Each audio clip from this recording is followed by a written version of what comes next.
So this session is called AgroEcology Learnings, and these three fine fellows to my right are all members of farmer-to-farmer knowledge-sharing groups that have convened over the last year, but for some a little bit longer, in various parts of Scotland around different topic themes, but also based in sort of geographical areas. The project has been funded by the Scottish Government's Knowledge Transfer Innovation Fund, has been led by Nourish, the lovely Diana here, taking the reins for all the admin, thank you for that. Very good. And has been a collaboration between Propagate, who I work with Pasture for Life, I don't remember everyone now, Landworkers Alliance, hang on, Nourish led it. Who else? The Nature Friendly Farming Network, Scottish Crofting Federation, and have I missed anybody? I said that first. Oh, Soil Association, thank you. Goodness, everyone partners are in the room. That's nice, isn't it? So great. So like I said, some of those groups have just been convening for the last year. Others for 3 years. I personally have been facilitating the South West Scotland Regenerative Farming Network since 2021, and our group, a soil health group, which has been the sort of part of that. This project has kind of run since 2022, wasn't it? Really, that we kind of, we formed on the back of taking on a soil mentor subscription. And attempting to go out in the fields and taking the soil tests, which we were meant to be uploading to a website, but most of us never did. We'll not talk about that. Each of these fat chaps are going to talk for about 10 minutes. I will be timing them on their sort of key learnings, takeaways, and sort of steps forward from those knowledge sharing groups. I'll probably then ask them some awkward questions, and then it'll be open to you guys to pick up anything they've said that you want to know more about. So with no further ado, I'm going to hand over to Jon, immediately to my right here. Jon is a dairy and sheep farmer from south central Scotland. I don't know why I'm saying that in an American accent, but technically half a mile within the Lanarkshire border. That's correct. As I thought you were borders, and then you're like, no, Lanarkshire. So, Jon, thank you very much. Thank you all very much for coming, and so I'm a part of the South East Biodiversity and Profitability group. So the Biodiversity and Profitability group last year met and set their goals for what they wanted to do in the coming year, and the major aspects of that were sharing of knowledge, getting more knowledge from specialists, but particularly specialists who are in the realm of doing things rather than talking theoretically about what they were doing. And most importantly of all, for most of these farmers, it's about sharing knowledge between farmers of what does work, what doesn't work, why some things work, why other things don't work, and where context makes the difference between what that farmer is doing on their farm and what's going to work on your farm. So, in essence, it sounds really very simple. Reality, as we all know of farming, is that it's remarkably complex. So, the biggest learning that I have taken away from this group is not actually about how to make it complex. It's about how to make it simple. It's about how to find one step that will make a big difference, or even a little difference, moving forwards towards the goal that you want to achieve. Within the group, the things that we have looked to be working with were integrating livestock and arable farming, were developing, I have written here soil bacteria, but in truth we're really looking about soil life and soil diversity. Farming clusters for people who are doing similar type farming operations together. And there was an aspect of looking to understand farm tech and farm data. And for me at least, ironically, that has been the least focused upon part of what we have been working with. The people that we wanted to hear from were Joel Williams, who is a font of knowledge and particularly helpful. And we wanted to learn particularly from each other about what we could do to help our farms moving forwards. When we came through to the end of the project, I think we ended up with some very valuable outcomes, but I'd like to talk a little bit through the middle of the project first, and then we can come through to our outcomes. So we visited 3 farms in the process of working as a group. The first one was Whitriggs with Stuart Mitchell, the second one was Ledgerwood with Peter Scott Ayton, and the third one was Mindrum Estate with Tom Fairfax. And I'm not going to speak about each farm specifically, because actually that's not particularly helpful for what I think is valuable in a knowledge exchange transfer program. What is valuable is that every time we go to a farm, we learn things from those farms and they learn things from us. And when I'm talking to the farmers that we have been to visit, what they tell me is that it's not what is talked about there and then on the day that makes a difference. It is the conversations that they have as a family around the dining table at the end of the day that they think about as they're heading off to sleep, that they wake up in the morning going, oh, why didn't I think of that before?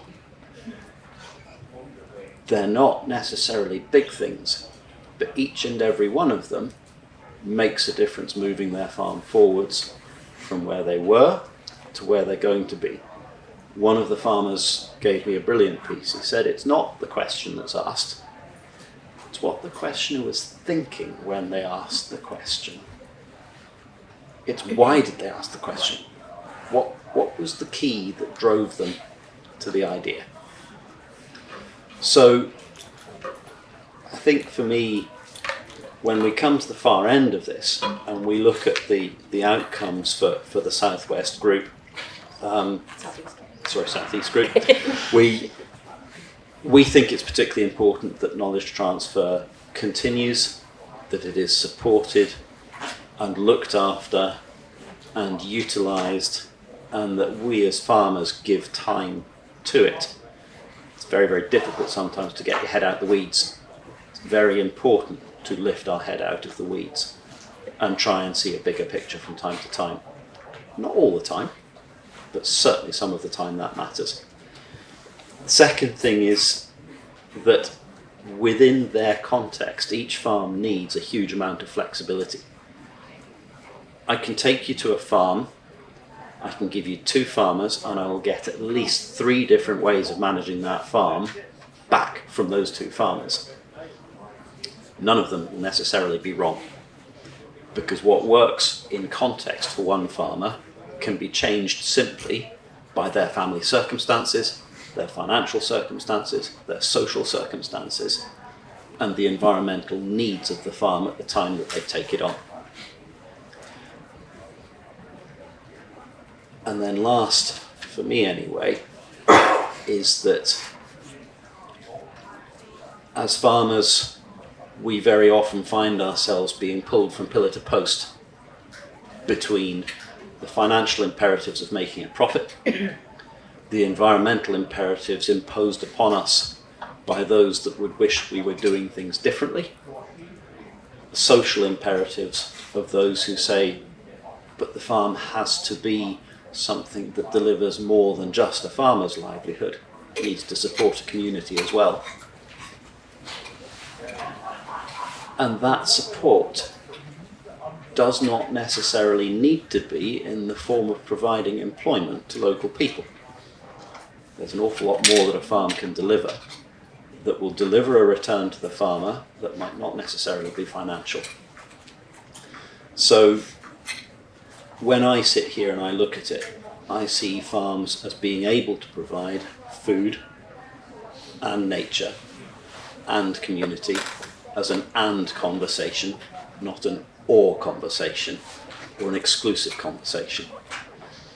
And for each farmer, the choices about how to deliver that in a way that fits their context. And that for me has been probably the most valuable thing that has come out of the programme. Thank you. Thank you. Well, listen, thank you very much, Jon. Brilliant. Really useful insights. I've got a few questions to pick up on, but before we go to questions, I'm going to ask Tom to speak. So Tom is a market gardener from just down the road, really.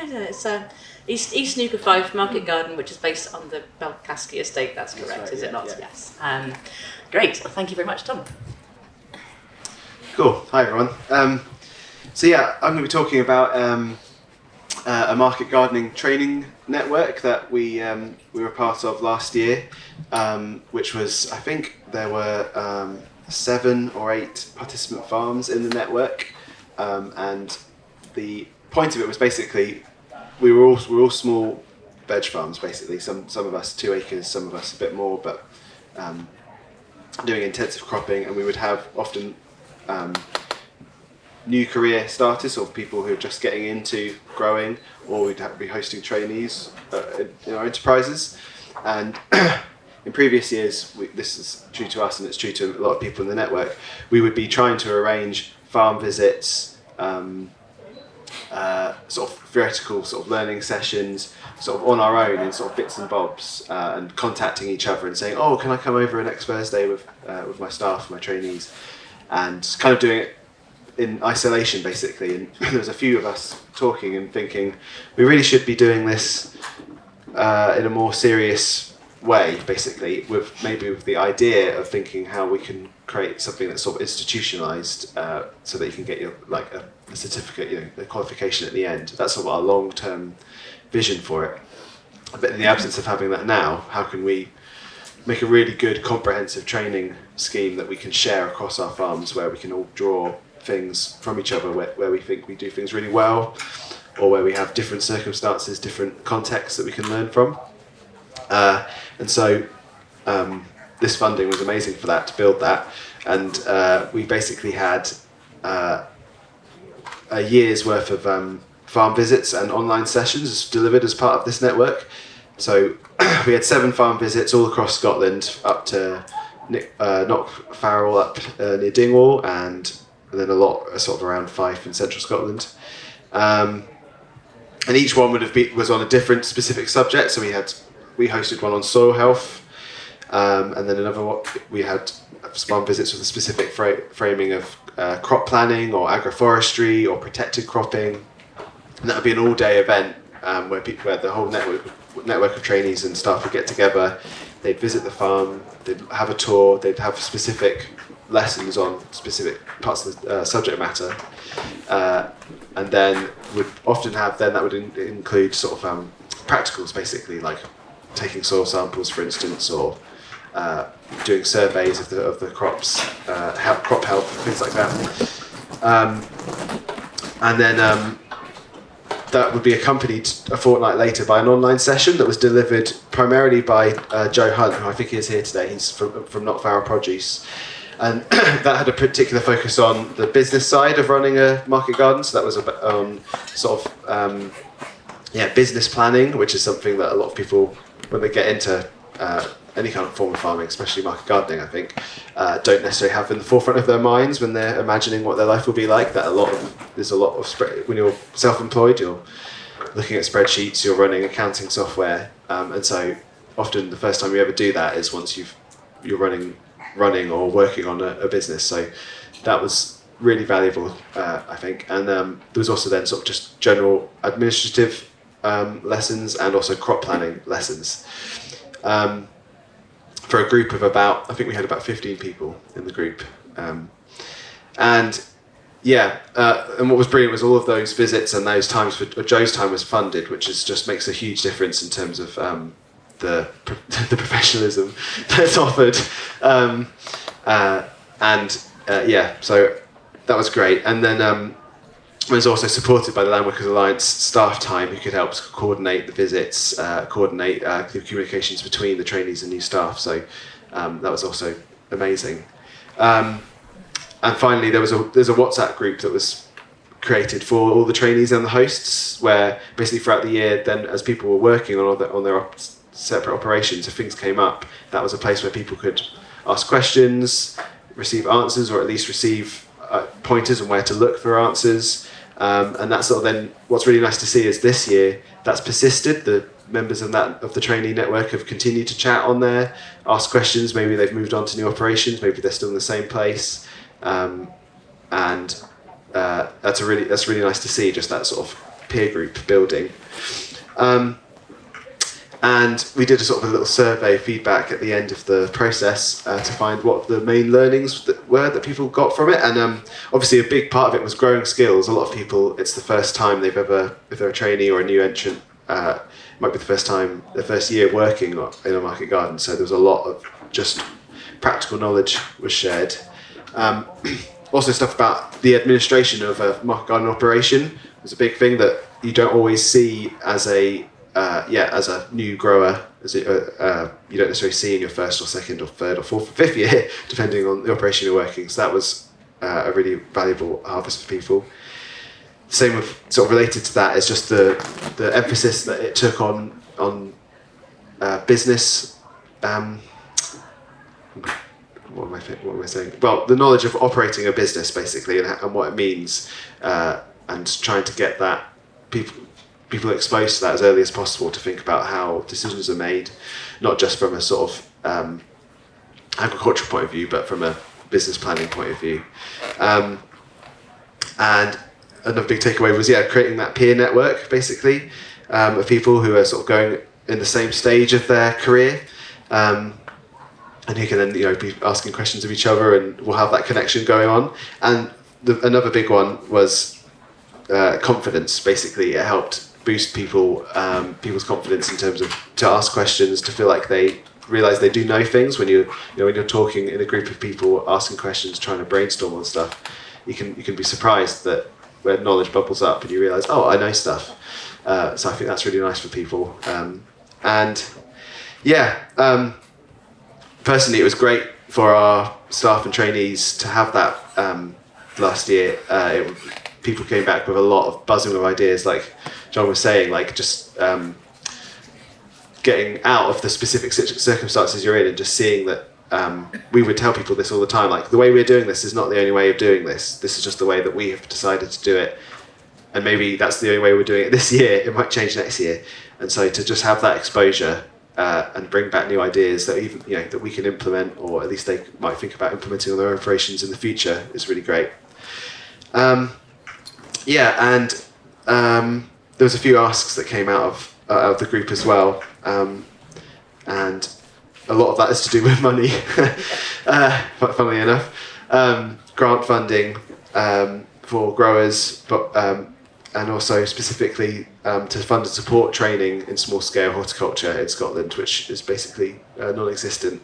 And a lot of people were interested to hear about the startup grants that existed from 2016 to 2018 that a few people in the network had used, but that was EU funded, so I'm not sure that will have come back. But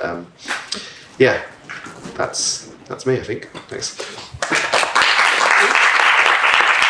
Brilliant, sounds really interesting insights there, and we'll come back to some questions there later. But finally, Tim Barnes, who's a sheep farmer from just outside Kirkcudbright in Dumfries and Galloway. Hello there. I'm part of the soil health group, which was involved this last 2 years with the project, and that is actually a group within a wider grouping, which is the South West Scotland Regenerative Farming Network. There are 246 members of the larger network, 23 in the soil health group, and we have another group which is the policy group where there are 11 people. So I'll explain how those different bits function.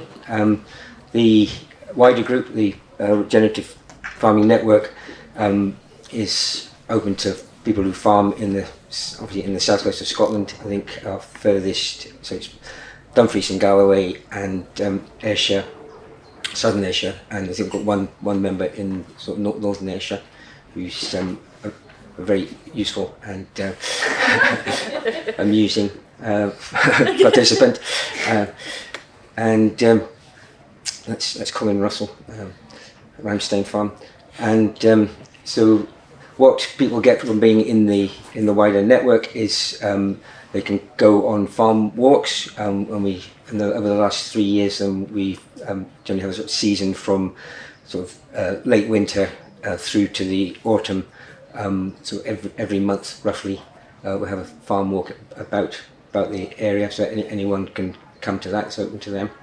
And every week there's a emailed bulletin which Abi produces, and it provides links to useful and relevant subjects, and also a fairly sort of locally relevant events.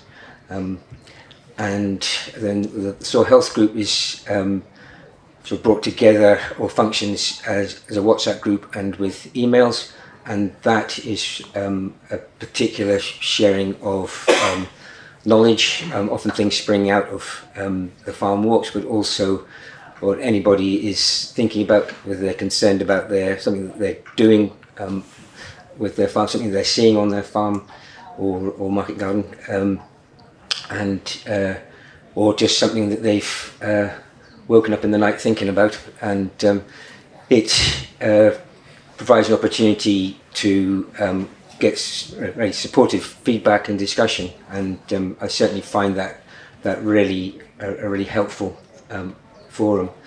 And the policy group then, there's 11 members of that, and it enables us to discuss things like the Scottish Agricultural Bill that was has been brought in the last couple of years, and through that we can contribute our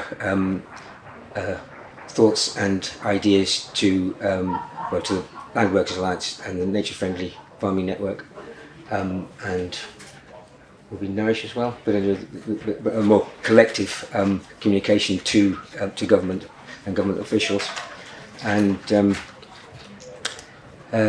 so those are sort of the functions we have, and I suppose the most sort of significant thing about all of that is the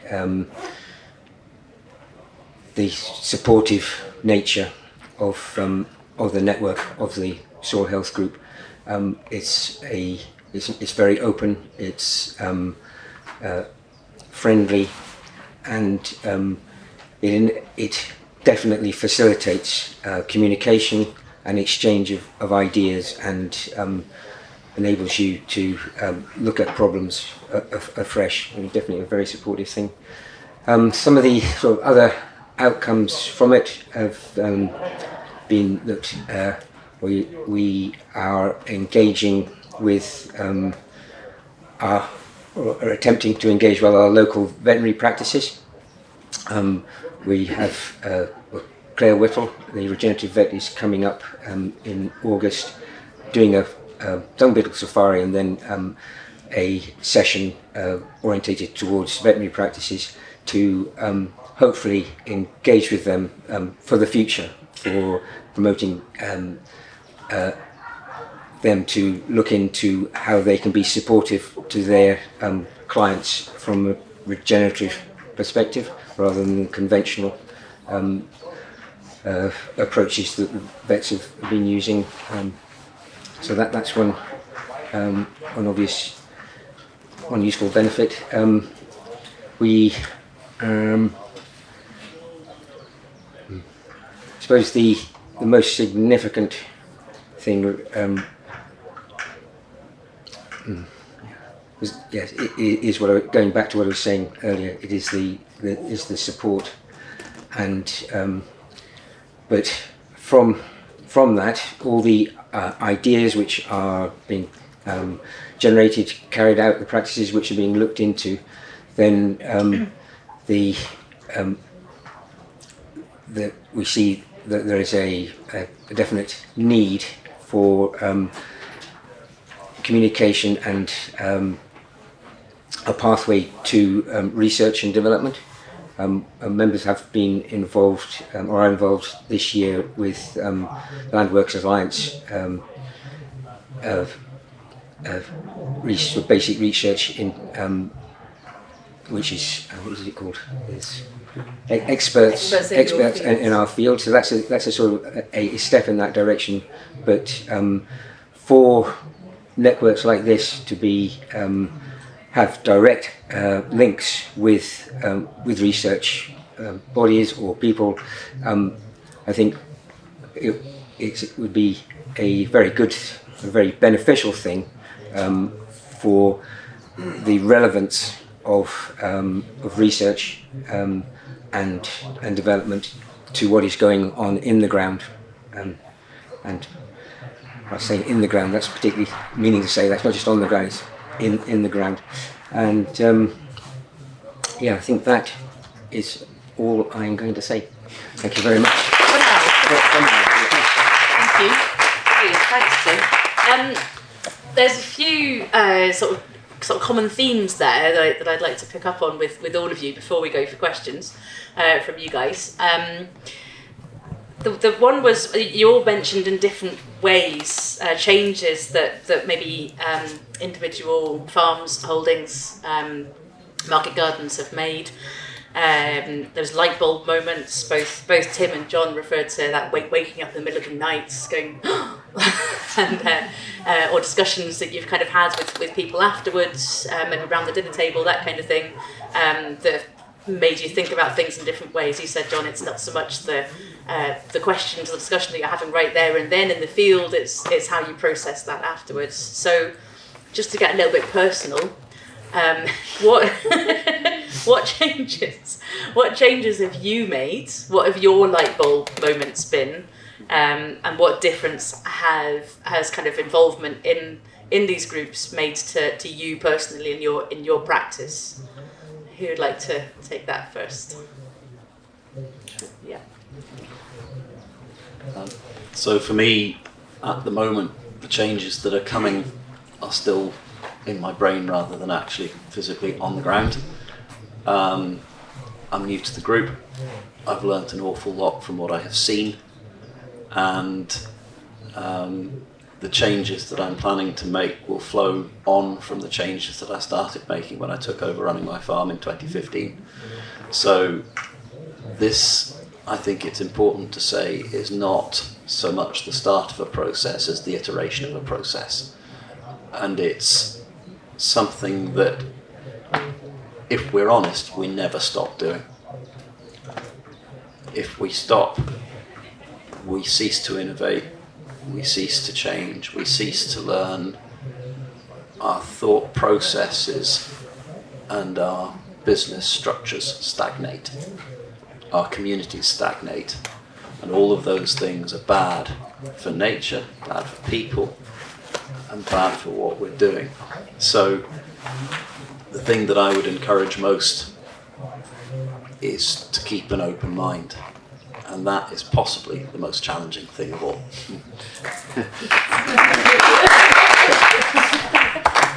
Yeah, that's great. I was just thinking of three things I've off the top of my head. One is in my head thing, like you've said, which is just specific practices around using foliar feeds with crops, and seeing the use of sort of like a jet-packed looking type device that Joe Hunt has up at Knockfarrell. It's a backpack sprayer, basically, which you can use for spraying diluted levels of like humic acid and things like that, or folic acid on your crops. And seeing that and learning about the relatively affordable price point on buying one of those, and Micronizing spray. Yeah, for thinking about how we could use that when, specifically in the shoulder seasons, when daylight intensity is so low, when we're these latitudes, and just thinking about that, which was a really big thing for me. I was on the tour, so that was a direct one for me that I got. And then from very quickly, other ones would be just thinking about sales platforms. Obviously, with Market Garden, we're primarily entirely direct selling, and before we were using a kind of bespoke thing that was quite shonky. And after hearing back from trainees talking through different processes, we have bought a sort of off-the-shelf platform that we're using now to manage our things, and that's been a huge change. It's been great. And finally, I would say walkie-talkies. We got walkie-talkies this year, and it has been an absolute game changer. No more trudging back and forth asking questions, or how much was I meant to be doing that anymore, which shouldn't have happened anyway. But but it does. So now we're all at the end of a button, and it's amazing. So thank you. Yeah.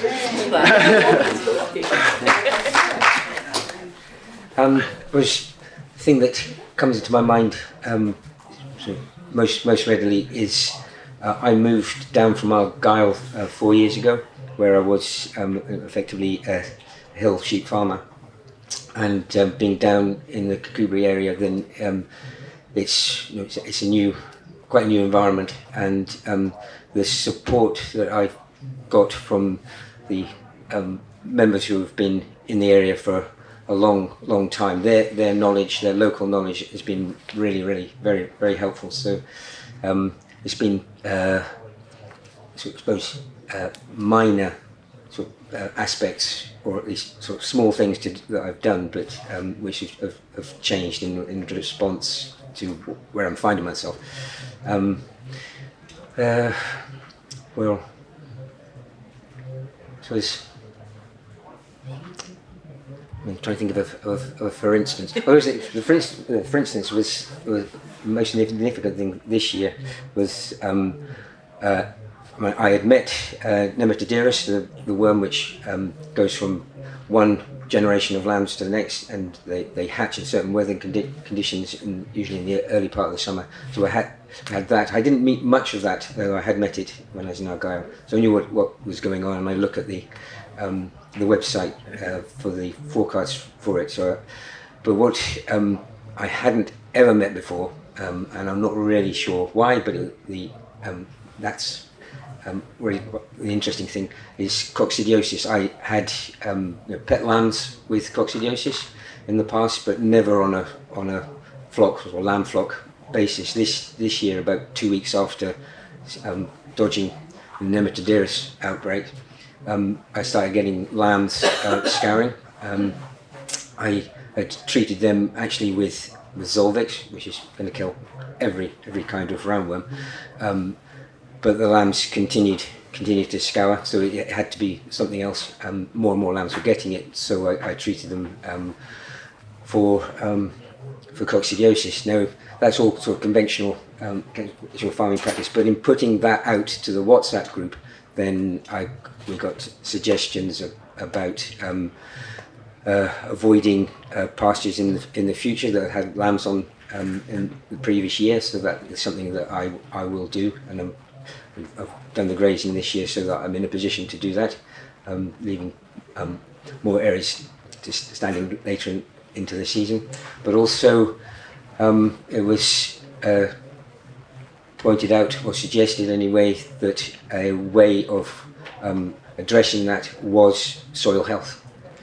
That if we have a healthy soil, then there will be microbes that are on the surface who actually will be preying on the oocysts, I think, of the coccidia. So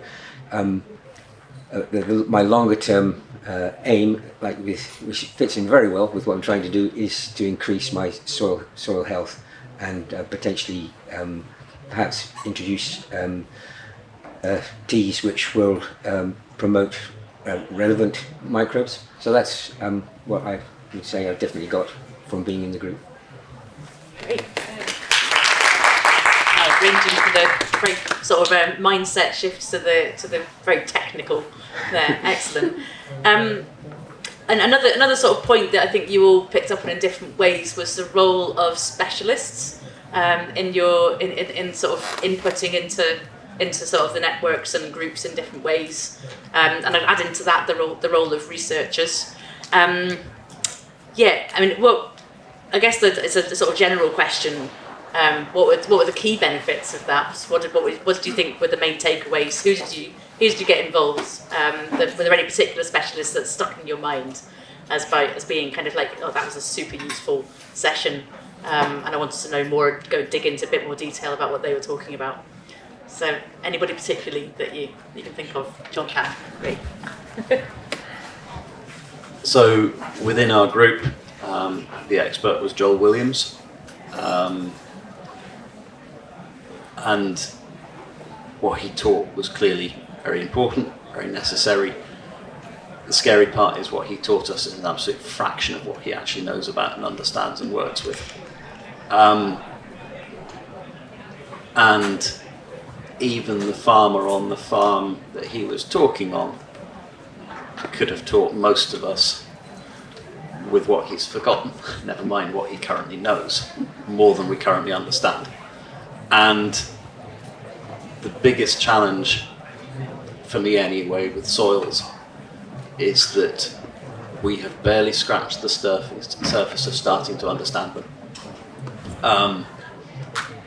And I'm really talking chemically, but by the time you start taking that into physics and biology, it gets even more complex. So the importance of farmers talking to each other, sharing experiences, effectively building a web of knowledge that works between the farmers on the ground, the practitioners on the ground, becomes really important. And it is critically helpful to have those experts. It's even more important to take action and use the knowledge they bring us. Great. In our group, I suppose the resident expert was Joe Hunter, but not Farrell, who runs a croft that he runs a veg box from as well. And so he was sort of the resident business and sort of administrative expert who did all of the evening sessions for the trainees and stuff, which I have to say I didn't attend as I wasn't a well, I probably should have, but that was for the trainees and the new staff, I suppose. But so what I gathered from his sessions was sort of second hand, I suppose. But there was a lot of interesting stuff where just talking very simple things about sort of harvest targets in terms of like what's your final sale price for any given crop, and therefore how much crop do you need to harvest per hour, say, when you're working in a sort of a human harvesting system. That's a really good thing that we obviously try to tell our staff and trainees, but when they hear it from someone else, somehow that sort of hammers it home a little bit.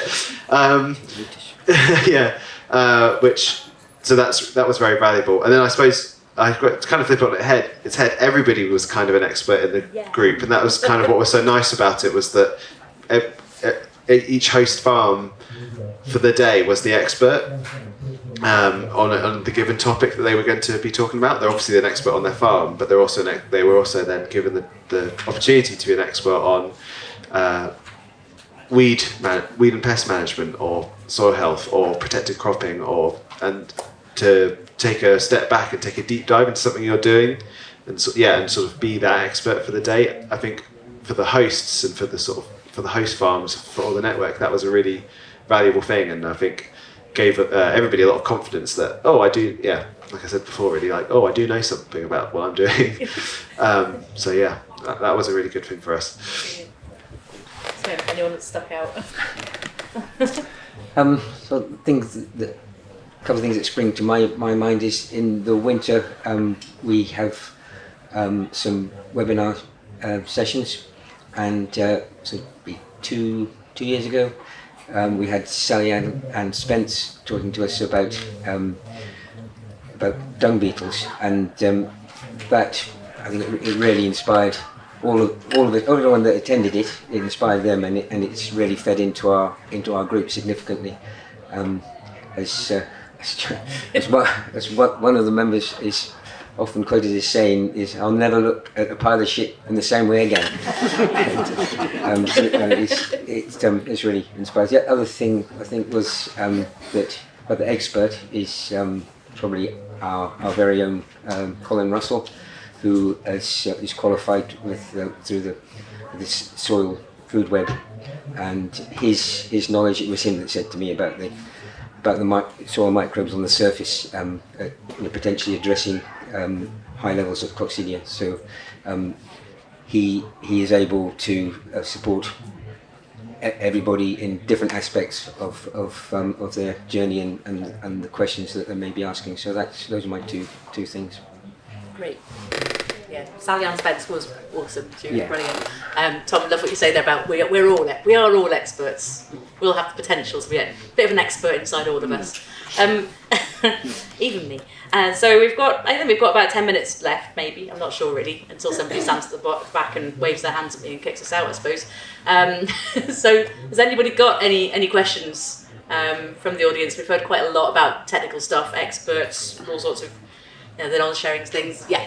The lovely lady in the blue jacket there. I don't think we have a roving mic, so if you can... Oh, a roving mic. No, I've got a loud voice. Yeah, projected voice. Tell me, this is for Tom, is that your name? Yes. Because was it you that talked about having a backpack that sprayed, but you were putting like humic acid in it? Yeah. So where'd you get those things? And not the backpack, I know where to get them because we spray it down our chimney. But if there's a fire, but fulvic acid, humic acid. I've not. Well, the honest answer is I haven't done it yet, so I don't know.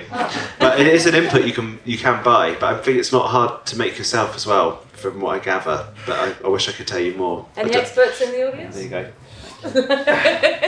There are sources of fulvic acid, humic acid, fish hydrolysate, and all of the products that you will need. And it will depend on where you are, what your context is, as in how much you need, and that there's a very wide range of questions that need to be answered before we can say, well, it's this answer. But the bottom line is, yes, they are available. Great. Yeah. Anybody else got a question? Yeah, go on. You've all talked very specifically that you come from a specific geographical location, or you're focusing on a specific type of production. Do you feel like there's strength in that, or do you think that there's any weaknesses in that, and would you like to share? I'm not 100% certain, but I think I'm the only dairy farmer in my group. So actually, you'll probably discover that the groups are much more diverse than you realise. And that diversity doesn't just come from the farming system. It comes from background, it comes from education, it comes from choice to be a farmer or a horticulturalist or a soil specialist or whatever it needs to be. And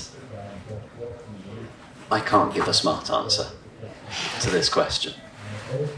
The honest answer is that there is so much complexity in each and every one of us that we'll provide it without really having to try very hard. Anyone to add?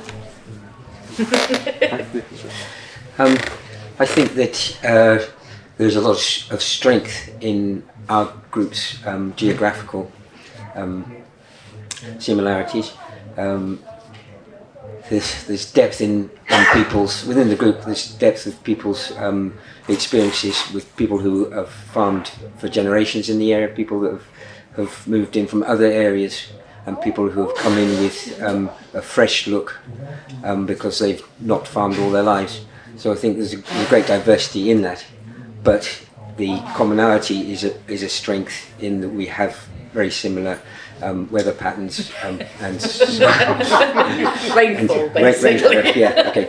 Rainfall, and often soil types. But I think there is, and there's a great variety of farming types. But I think that having links, as to some extent happened when we all got together in Edinburgh, was good. So having links with other groups, so that particular contact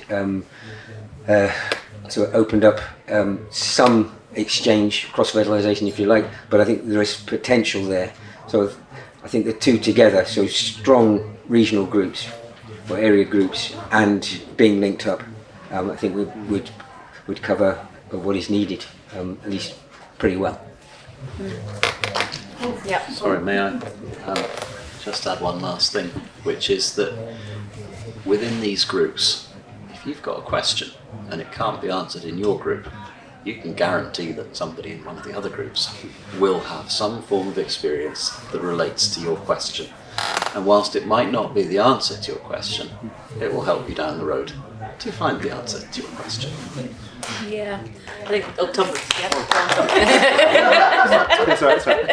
I just say, I think for us, because it was about a very specific type of enterprise, a market garden, I think it was useful that was the commonality between everyone, and we were in the end quite spread out over Scotland, about central and northern Scotland. But I think, and then there's so much, like, as you've both said, there's so much diversity within that: soil types, overall operation size, and all that stuff, team size, route to market. That having that just specific slice of a type of production was really valuable for people to see something that they at least half recognise if they hadn't seen it before and understand.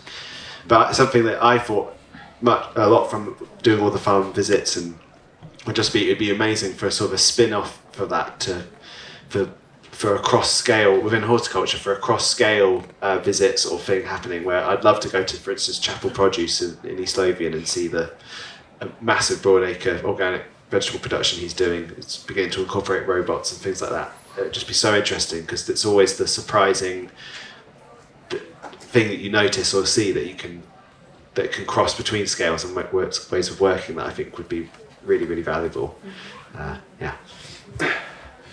Just Tim, I think, mentioned there when we all met up in Edinburgh in February, and I don't think anybody mentioned that in there. I did a little bit, yeah. So that was in February. All the groups, including the groups that had met in the sort of north of Scotland, grazing groups of the Highlands, and the sort of crofting group, all converged in Edinburgh on I think it's February the 15th. Was that a different? Was that, yeah? I don't know. 28th. I don't know. I mean, that was a different event I was doing. Anyway, 20. Yes, it was the end of the month. We took 50 farmers to the Scottish Parliament. And it was great. We all converged at the same time and gave security a bit of a fright. I had to make sure that my knife definitely wasn't in my pocket as we went through security. I was like, yeah, that's gone. It's there now. Good. But before that, we'd all sort of met in one big hall together, and got split up by the Nourish team into different groups, so we weren't just talking to our pals, and had a good old sort of big cross group knowledge sharing session. And it would be good to have more of that. I think I think we all took a lot from that, and then marched to Parliament with our pitchforks and told the MSPs and civil servants exactly what we thought. Well, there were some key policy takeaways actually, and I think.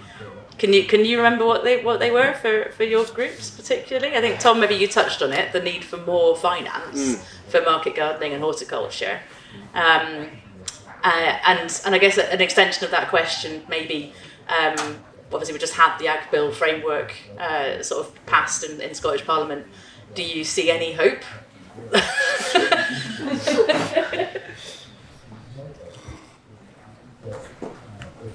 I hesitate when I answer this question, every time I answer this question, because policy is only as good as the person that writes it.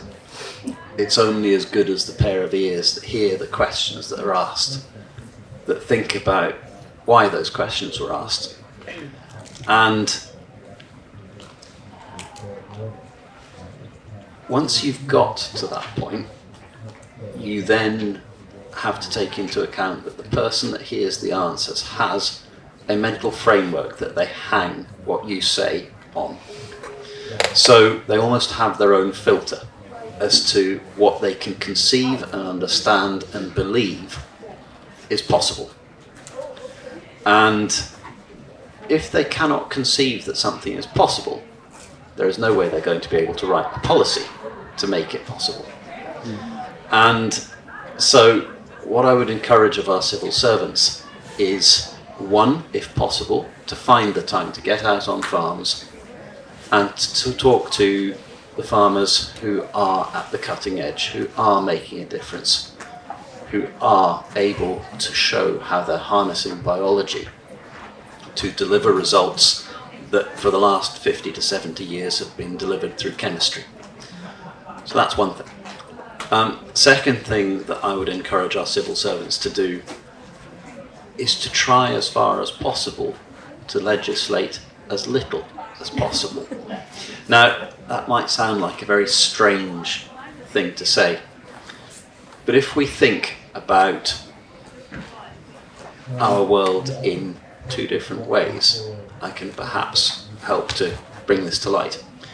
If we have a minimum standard that is safe, and we have a maximum possible economic achievable process, there is, depending on how we work at it, a potentially very large gap in which every farmer can operate in their context under their circumstances. And what I would hope for our politicians and civil servants and regulators to understand is that the minimum standard that is applicable in the very southwest of Scotland on the Rinns Peninsula does not apply in Thurso and Wick, because everything is different. And when we're talking about, for example, when to burn muir, the answer is different in the west of Scotland to the east of Scotland, and different in the south of Scotland to the north of Scotland. And I've deliberately chosen something that is not directly applicable to every farmer, in the hopes that you will use it as an example to understand why regulation needs to be as loose as it can be. It needs to be safe, but it also needs to be flexible to allow every farmer to operate their farm to the best possible end. It's complicated, isn't it? I think I wasn't there in February, but one thing I know about the market gardening sort of presentation there was that I think for a lot of the policy people or MSPs there, it was the first time they'd heard of the idea of a market garden. So I don't know if that's hopeful or not, but at least they know about it now, and it's on their radar. And I think there's a growing evidence base about the amount of food that a small scale intensive horticulture can provide, and not just the amount of food, but the biodiversity benefits that they yield. And the more that can be put in front of people, the better that we have of some kind of support coming. Yeah, I was going to ask a question then. Do you know about I don't know anything about the current stuff you're talking about going through the Scottish Parliament. Is the 3 hectare limit potentially going? Yeah, no? I think area-based payments will still be the norm. Yeah. But there may be some concessions within the rural support plan, which is a payment plan for market gardening and horticulture. Okay. Maybe, but it's everything to push for. Yeah. So, Yeah. Yeah. Okay. Yeah. There's the thing I touched on when I was speaking earlier. It's about all the ideas and practices that these groups are able to share and develop, and getting those researched and developed on an appropriate way for wider dissemination, if you like. So routes between groups like ours and research establishments and research individuals being firmly established, which I would hope would be the driver for future agricultural practice in Scotland, rather than things which are coming from agricultural chemical producers, machinery producers and so on, who are probably significantly influencing practice as at the moment. That's my thing, which I would which I got from it and would like to see. Yeah.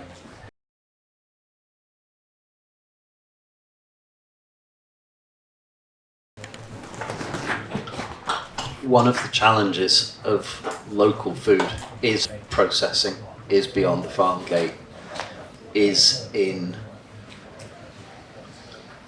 where we hopefully are starting to deliver better nutritionally diverse food than would otherwise be produced. And it's very difficult to make an argument against having local abattoirs, local processing units. We certainly struggle with regulation in this country, and the way the regulation has been put together in making those small units viable and profitable. And for us as farmers to deliver local food locally, i.e. with no food miles or very low food miles, it's going to become increasingly important for us to have access to processing facilities to enable us to deliver food direct from farm to market. In other words, not going through wholesalers where possible. And that will in turn have beneficial effects to the local economy and the local communities. Which is another thing that policymakers really need to be open to and aware of. We have hit the 12 o'clock mark. Well done, everybody. So thank you very much to Jon and Tom and Tim. We'll have to finish the discussion there. I think we've had a really interesting chat in which my main takeaways have been around context, the importance of those regional groups, but the importance of linking across groups and across regions, the sort of strength of diversity within the knowledge sharing groups that we've been part of, and the willingness to listen and be, as you said, Jon, open-minded, which is, when we're all quite entrenched often and working on our own often and in our daily lives, it's often one of the hardest barriers to overcome. So thank you very much to our panel. Thank you very much to you guys for coming and joining the conversation.